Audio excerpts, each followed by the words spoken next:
All right, everyone. Welcome to our monthly live Q&A call.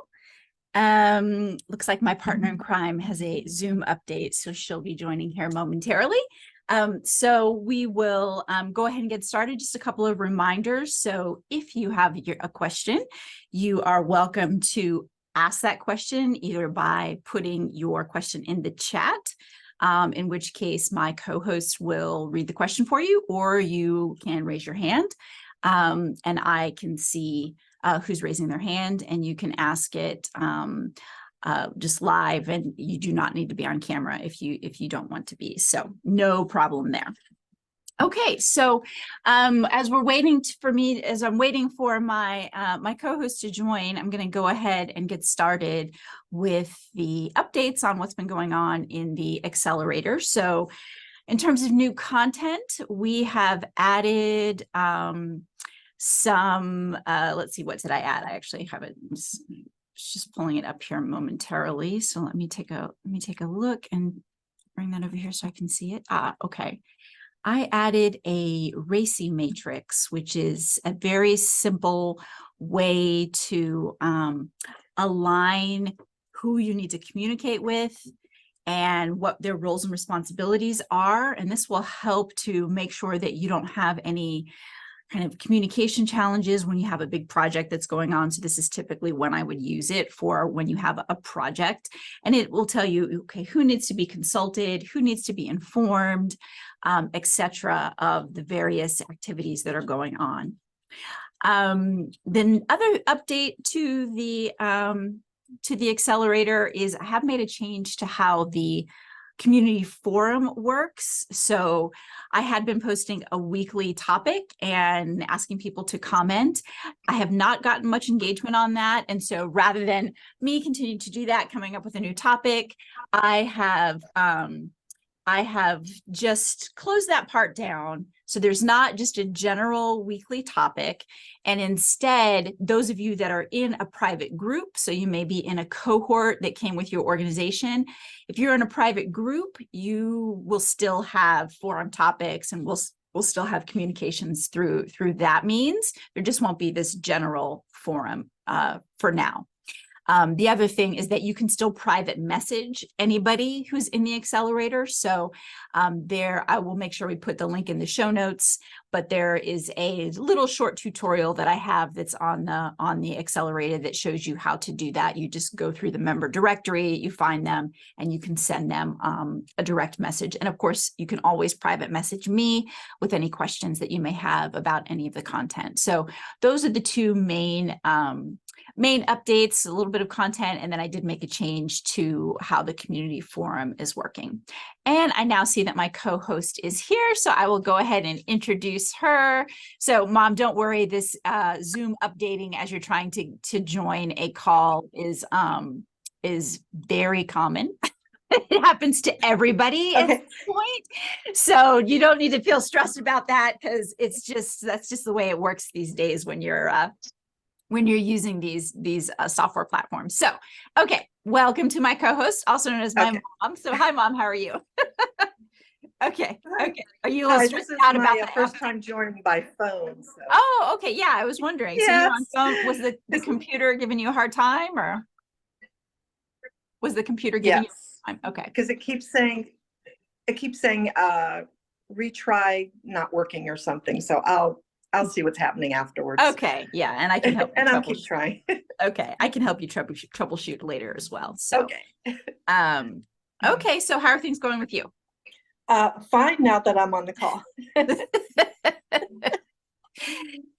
Yeah, it can be a little nerve-wracking, but it's fine. It's all, we're a casual group here, so it's no big deal. We'll just, worst case scenario, we'll have Seth edit this out. Okay, great. Okay. All right. Oh. Okay, you want to take a deep, you can take a deep breath and we'll just Do a yoga breath here. yes. Okay. Okay. So- I can't tell if I'm crooked or not. But, You're not oh, well. crooked. You are you're perfectly fine. Yes. Okay. Well, alrighty. Okay. Well, I did want to, before all this the Zoom excitement, I did want to congratulate you on your upcoming Leadership Accelerator anniversary. Thank you very much. And I would like to send out my thanks to all of your founding members for being part of this big adventure. And I know that they're gaining a lot of information and confidence that they need to become successful leaders in their own right. So congratulations to you and to them, and best wishes for everybody's continued success. So. Oh, thank you. Yes, thank you very much. And yeah, I agree. Best wishes on everyone's continued success. So our member, I think technically our memberversary is what those of us in the membership community, what it's called, I think September 19th. So we officially opened on September 19th. And so, yeah, so it's been a full year. It has been, well, first of all, I'll take you off camera. So thank you. Thank you. You're like, when is she going to get me off camera? So let me do that. Okay.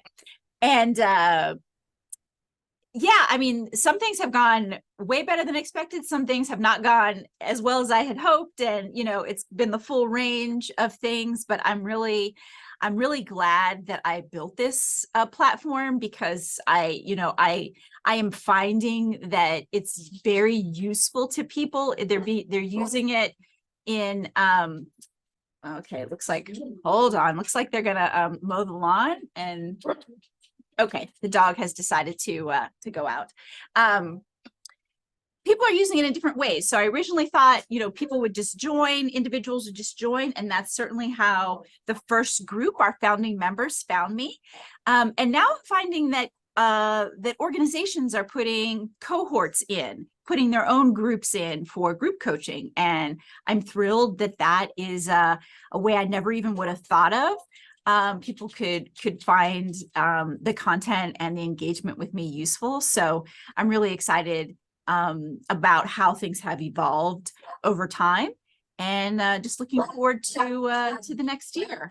And we'll see if the dog is going to keep barking or not. I might have to put her outside. Okay, yeah, give me a second here. Let's put her outside.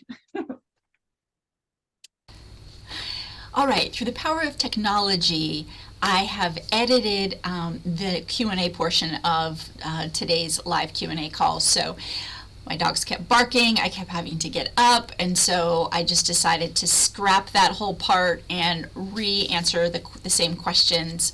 I'm here by myself, it's nice and quiet, and so that hopefully you can hear me well, and I can give you good answers. So just a little bit, things are a little bit different for this portion of the video. When it comes to my leadership development, should I focus on fixing my weaknesses or building upon my strengths? For example, I'm weak at public speaking, and I don't know if this is something I should be working on. Okay, when I think about leadership development, I don't actually think so much about strengths and weaknesses. What I think about is, what are the minimum standards of behaviors for a given role, and making sure that I can meet those minimum standards, and then leveraging whatever tools that I have, whatever resources that I have or characteristics that I have to give me additional leverage or even a competitive advantage in that role. So a great example is public speaking. So most leadership roles have a minimum standard of being able to stand up in front of a room of your peers, possibly even other leaders, and sharing your ideas, presenting your work, your team's work, etc. So you need to be able to do that. If you can't do that today, then that's something that you need to work on, and I have always recommended Toastmasters as a way to improve your public speaking. Now, having said that, that's probably all you need. You don't need to become, a TED Talk speaker. That would give you much more diminishing returns. It'd be kind of a waste of your time to get yourself to that level of public speaking, unless your role required you to do that kind of speaking in front of large audiences, in which case then you'd really have to say, okay, is this something I really want to invest the time and effort to get really, really good at, or do I just want to meet those minimum standards? And then once you've met the minimum standards, then of course we all naturally have some skills and characteristics and traits that we're good at. We often refer to those as strengths. And so you can figure out how to strategically use those to your benefit to maybe cover up for things that you might be a little bit weaker in. Maybe sometimes you can swap things out, or to just be really good at your job in a different way. And so when it comes to your strengths, find ways to leverage those as often as you can. Now, there is another side where you can overuse your strengths, and we often see that in really high performers. In the coaching world, it's kind of called a derailer. So for example, if you're an extremely results-oriented, being results-oriented is excellent. It will get you very far in your career. If you overuse that strength and now hold everybody in your organization to your same level of perfectionism, you're going to find that you are not an effective leader. You'll have a retention issue, you'll have performance issues with the team, it'll be hard to delegate, you may not delegate because you don't feel like people can do the job as well as you, and so what was once your strength, being results oriented, is now being overused to the extent that it is now derailing your leadership capabilities and your leadership effectiveness. So that's the kind of other end of the spectrum. So what do you need to do? Again, understand what the minimum standards are for behaviors and skills for the role. Make sure that you can meet those, and then use your strengths strategically as best as you can, and make sure that you're not overusing your strengths. So how can you tell if you're meeting the minimum standard or if you're overusing your strengths, because you kind of want to stay in this optimum zone? And that is through, one, building your own self-awareness. So really being in tune with the kind of feedback, whether it be explicit feedback where people are saying, hey, I really liked this, or I really didn't like this, but also kind of the way people are behaving around you, the kind of results that you're getting, the kind of feedback in terms of, are people following up with you? Are people enjoying spending time with you? Are people, coming to your meetings and engaging? Those sorts of things. Be in tune with that kind of feedback that you're getting so that you can monitor and adjust accordingly. So your own self-awareness, and then also actually soliciting real tangible feedback from people that you trust, maybe doing 360s, having your HR help you with those, or you can have somebody administer those on your behalf, and actually asking the question, okay, what am I doing that's working well? What am I doing that's not working well? And maybe even asking about specific things. Hey, if you go into a meeting where you're going to talk about your strategy, if you've got a couple peers in there, why don't you say, hey, I'm going to deliver this presentation. Do you mind, after this is done, do you mind debriefing with me and letting me know what you thought, what was clear, what wasn't clear, etc. So you're going to have to gather all of that other information in order to really assess constantly whether or not you're in that optimal region. And I'll just give you an example, maybe going back to my comment about leveraging your strengths to potentially help you with some of your weaker areas. So one of my very first leadership role, I took the spot of somebody who was really a storied leader. He was extremely charismatic, well respected, and everybody loved him. And he was a wheeler and dealer. He got everybody on board through, going to the bar and personal relationships and just being very, very strong in relationships. And so he was getting ready to retire, and I had raised my hand and said, I'm really interested in leadership. And so I got offered the role. And I remember talking to a close mentor of mine saying, I don't think I can't do, his name was Ron, I can't do Ron's job. Like, I'm not like Ron, and I'm pretty introverted, and I'm not charismatic, and things like that. And my mentor, very rightfully and extremely helpfully, because it's something that I've taken with me, for the last 20 years. He's like, you do not have to do the role the way that Ron did it. Ron did things through relationships. You have a PhD. You can do things through analytics. And you can leverage that to get people on board by showing them through data and storytelling, like why these are good ways to do things, not necessarily through, being buddy-buddy and camaraderie. So that's really what I did. Now, I still had to meet the minimum of being able to have conversations, private one-on-one conversations with people, still needed to be able to build rapport with people, which is really what Ron was good at. I found a way to do that in my own way. And then getting people on board and winning people over, I leveraged my strength, which was analytics, as opposed to my predecessor's strengths, which was really around relationships. And so that is how you can leverage your strengths strategically to still get the end result and get that you're looking for, without necessarily doing it in the exact way that predecessors or maybe even some of your peers do it. But again, you have to really understand what the minimum standards for that role are. You have to understand your own strengths and how you can leverage them and get feedback to see whether or not it's effective, because it won't always be effective to try to leverage your strengths in different ways. So, but that's just an example of how I've done that in the past. Next question: how can I actually be productive in the times that I put on my calendar to be productive? Okay, so I get it. So, you've managed to shuffle things around in your calendar, and maybe, if you follow some of the other tools and tips that I give you, I recommend, that you actually block some times during the day to actually get your work done, instead of always giving your calendar over to other people and their priorities. You've put blocks of time on your calendar to get your own stuff done. Okay, great. So that's step one. Then step two is actually being ready and having the bandwidth and the wherewithal to get those actions done when the time comes. So I'm going to talk to you a little bit about how to get into flow state. So flow state is, that kind of really energetic and creative state where you're so into what you're working on, you maybe even lose track of time.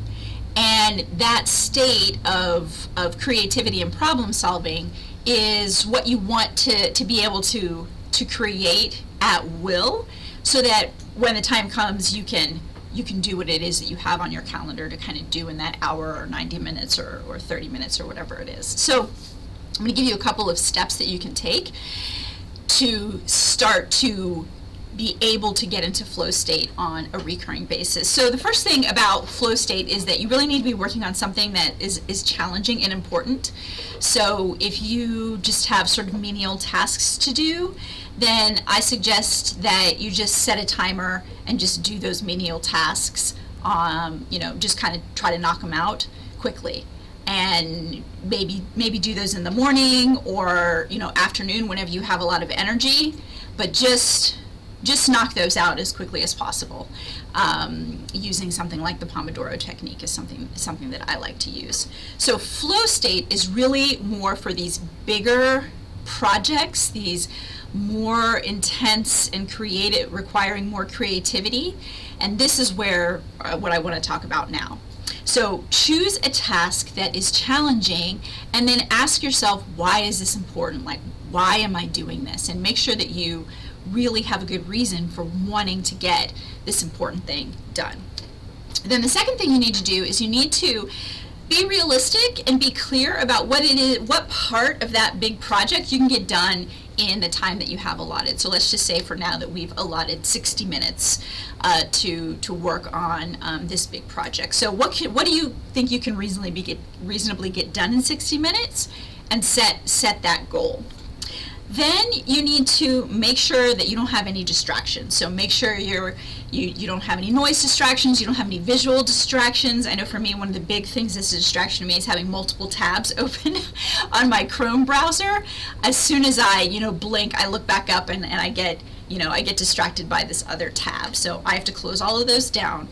I have animals, so I make sure that they're secure if I need to. They're not right here, or I'm actually have a gate. So I have a baby gate, but I'm inside the baby gate. The dogs have like the whole rest of the room, the whole rest of the house, and I just have like this gate around my office desk. I'll try to show it to you sometime. But cut out the distractions.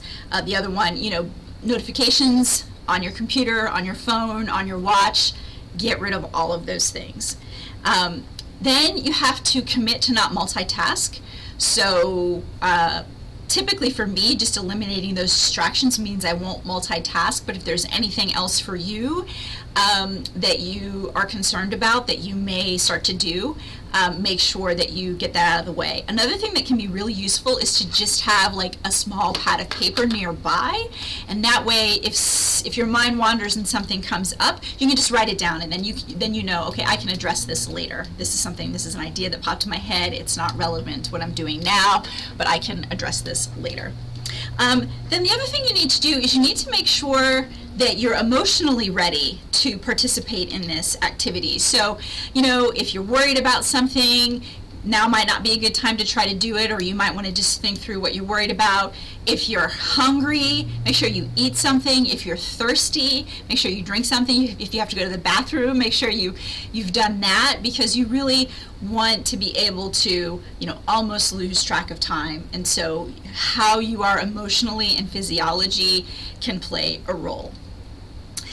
Then you want to actually, as you start doing this more and more and more, you actually want to create a little mini ritual for yourself to get flow state started.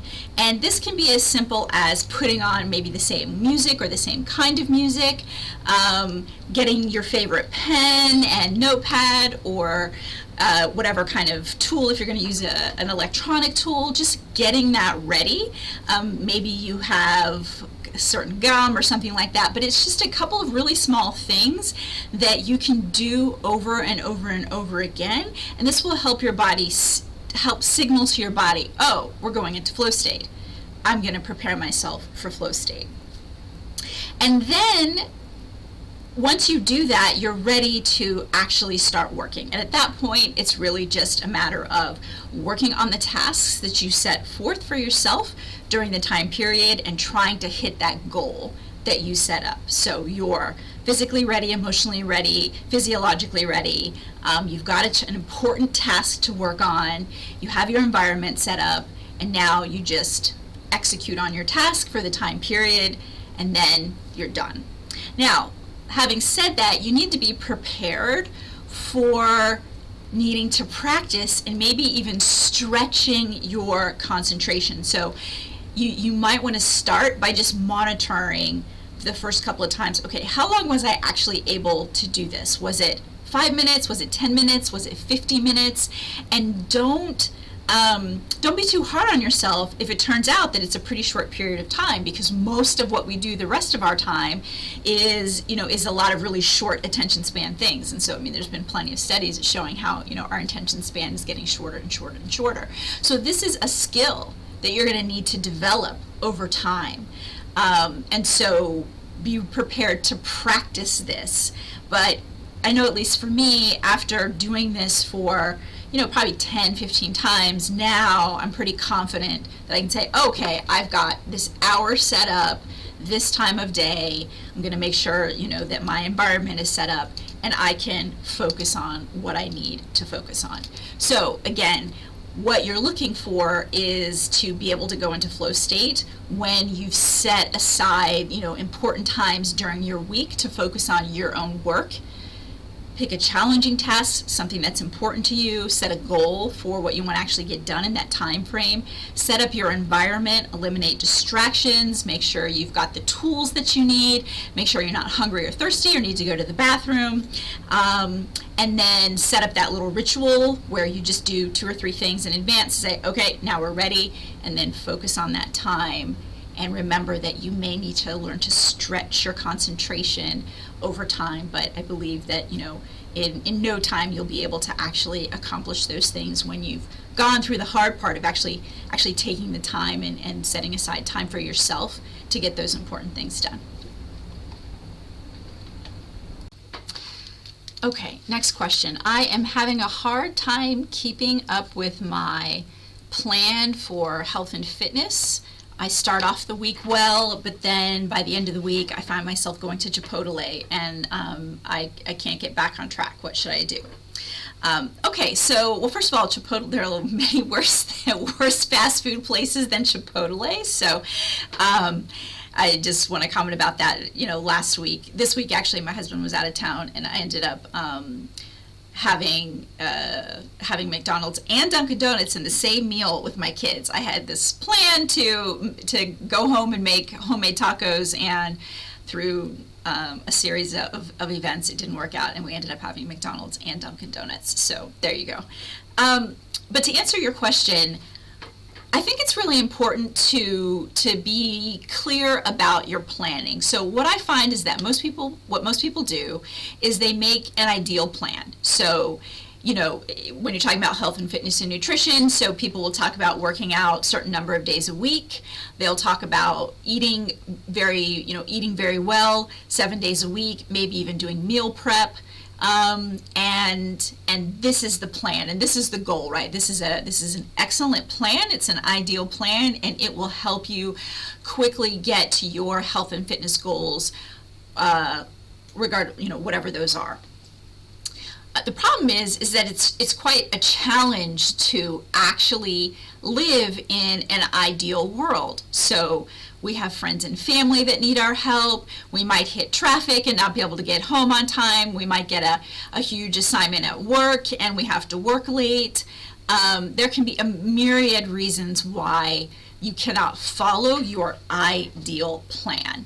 And I think we all recognize that. Well, if we take a step back, we recognize that.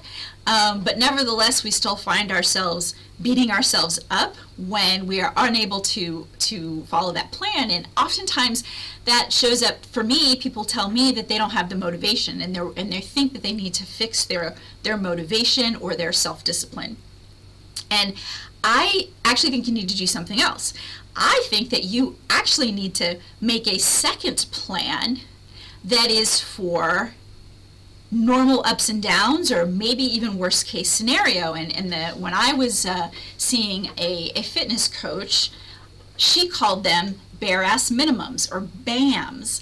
And she said, look, just make a few things where you say, if I could just get these 1 or 2 things done today, it's nowhere near my ideal plan. But if I could just do these 1 or 2 things, I would still feel like I'm on a track. So rather than feeling like you're completely got off track and you have to dig yourself out of a hole to get back on track, to get yourself back all the way up to this ideal state, why don't you define a slower way to get to your goals?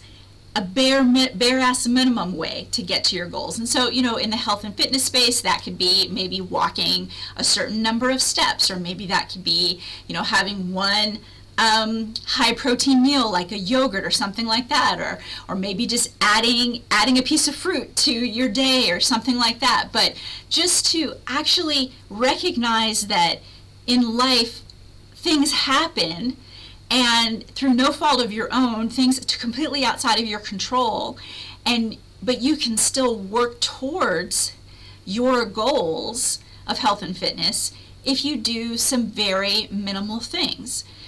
And when you do that, that allows you to stay on track. And so now you're just sort of moving between fast and slower. You're not over here in a hole where you have to dig yourself out of because you're beating yourself up over not doing these ideal things. And sometimes even, you might just say, okay, well, I already didn't eat well, so I might as well just, go for the ice cream or go for the bag of chips or whatever. But you can start tricking yourself into thinking that you've just kind of given up on this fast plan. But that doesn't happen if you just say, oh, I just went to plan B. I just went to plan B. That's okay. I'm still being proactive. I'm still on track. I'm still doing what I decided I wanted to do. I'm just in plan B now. And so you can define for yourself what those bare minimums can be. And I was talking with a client a couple of weeks ago, and we went through this exercise. And I loved one of her bare minimums was around exercise. And she's at work, and she says, I work on level 3 or whatever, and so what I'm going to do is I'm going to make sure that I always go down to level 1 to use the bathroom. So I have to walk down and back up 2 flights of stairs to go to the bathroom, a couple of times a day. And so if it looks like I'm going to have a really bad day, and I'm not going to get to the gym in the morning, or I'm not going to, it looks like I probably won't be able to exercise when I get home. She was a caretaker, so she took care of her parents when she got home. So she was like, if I can't get to the gym before work, it's probably not going to happen. But she was like, but I could, I can walk up these 2 flights of stairs a couple of times a day, and I'll feel like, yeah, I did it. And then she was like, which I loved, and this is the way to really do this well. She was like, and if that doesn't work, when I get home, I can go to the bathroom downstairs in the basement of my home. And so it was like, there were multiple ways that she could still be able to check off her plan of her bare ass minimums, at least around exercise. And then, we did something similar with food. And I think actually what we did with her with food is she was saying, I keep going to Chipotle. And I was like, well, you can actually, so for those of you that don't know, Chipotle is a Mexican fast food place. And they're known for they're known for having fresher ingredients than some of the other fast food Mexican places that we have here in the US. So I said, well, why don't you look at the menu and actually design a few meals that you could feel good about? And that way, if, things didn't go right in the morning, things didn't go right all day long, and you're on your way home and you feel like you have to stop at Chipotle, you can actually order something that you feel good about instead of just ordering, whatever it is that she was ordering that she didn't feel good about. So, that's a way to do that. And, I think the same can be true, if you're working on your thesis, or, if you're working on your dissertation, or you're working on a book, or you're working on, a big project at work, and you have all these great intentions of doing all of these big things because you have in your mind that every day of your work week is going to be an ideal day. Well, actually, the chances of that are almost none. So can you define some bare ass minimums where you feel like, oh, you know what, I still had a productive work day. I still got, 2 pages on this report done, or I still, read this part of my literature review, or I still, reached out to 5 clients, even though my goal is 100 a day, but my bare minimum is 5. And if that means that, right before I go to bed, I jump on my computer and reach out to 5 clients, I can still check that box before I go to bed. So that's the kind of overarching strategy, is to say we all define goals. Those of us, all of you are high achievers, which means we tend to define pretty aggressive goals for ourselves, and we more times than not are able to achieve those goals. But we need to recognize that there are some things that can stand in our way, and sometimes through no fault of our own. And if you are the type of person who then beats yourself up because you didn't achieve the goal for the day, or a couple of days in a row or a week, if you find yourself beating yourself up over that, then I would encourage you to also define a bare ass minimum set of goals, so that instead of having a bad day, you can have a BAM day. Okay, there was one segment in the original live Q&A that actually sounded pretty good, so I'm going to put that in here. This is about some coaching that I did with someone who was accused of being a bully and really upset about it. So I helped them work through that issue. So take a listen. Is somebody who I've had a chance to talk with them one-on-one, very upset that they were accused of being a bully by someone. And so I'll just give you the context of this, and then I'll talk through the feedback that I got from them. And so it's not so much a question as just kind of like a coaching opportunity. And so this person came to me and said, I am so upset. Somebody accused me of being a bully. And I said, okay, tell me about what happened. And they said, so there have been several safety issues in our organization. And so the high-level leadership are really putting a lot of pressure on leaders to get out on the shop floor, to do observations, to note any potential safety concerns, to remedy them as quickly as possible, etc. And this person was in a lab and noticed that there was something that had been raised as a safety issue in the past. And so he sent a note to the lab leader and said, hey, I saw these two things. You should probably, fix them as soon as you can.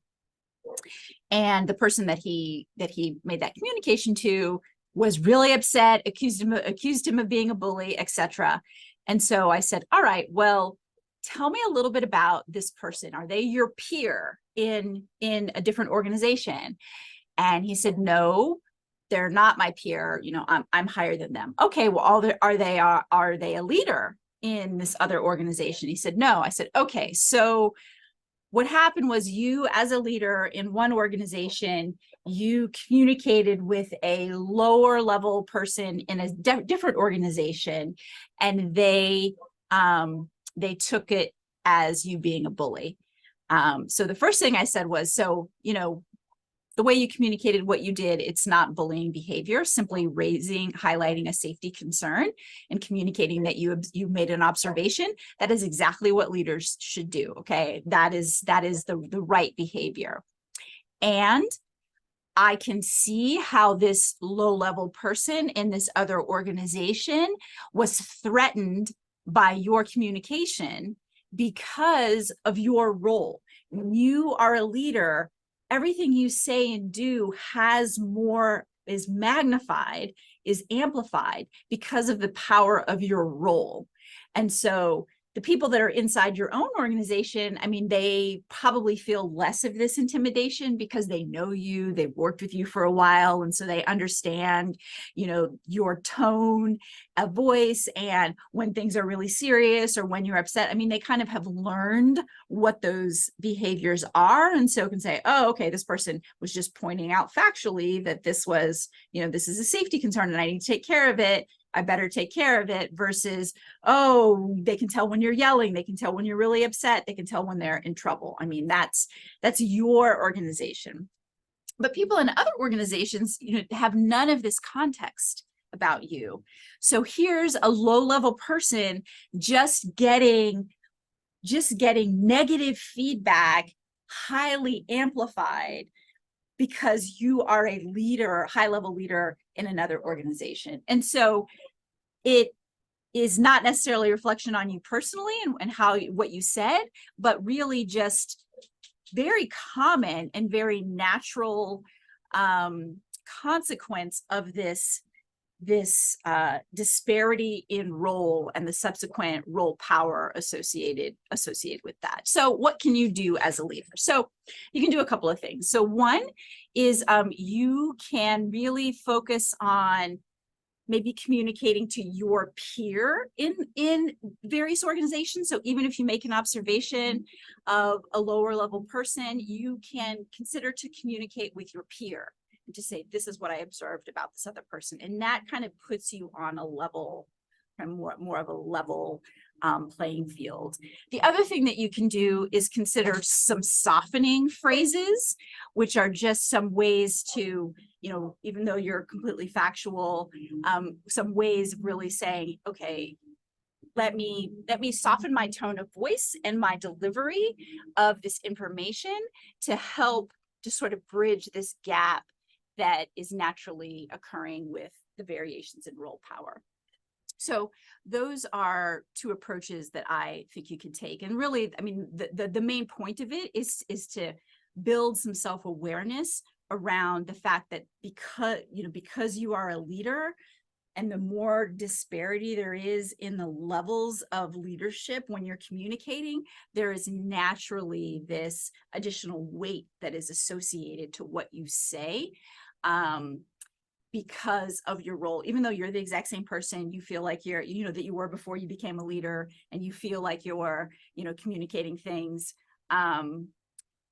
just in a neutral, you feel like you're communicating neutrally. Your role in the organization automatically makes it that you're communicating with a lot more amplification. And I mean, same goes true for positive things too. I mean, you'll see some leaders, if they happen to know somebody's first name, they'll just, those people will just give them this halo effect of, oh, they're so great because they knew my name. And it's like, okay, knowing somebody's name it's good, it's important, but it's not like magical. But when you're a really high level leader and you happen to know somebody's name, it's seen as like being magical and charismatic and things like that. So it goes both ways. But you do have to pay special attention to really this natural amplification of your communication because of your role. So okay, so that concludes the Q&A portion, and our next live Q&A will be September 20th at our normal time, 12 p.m. Hope to see you there.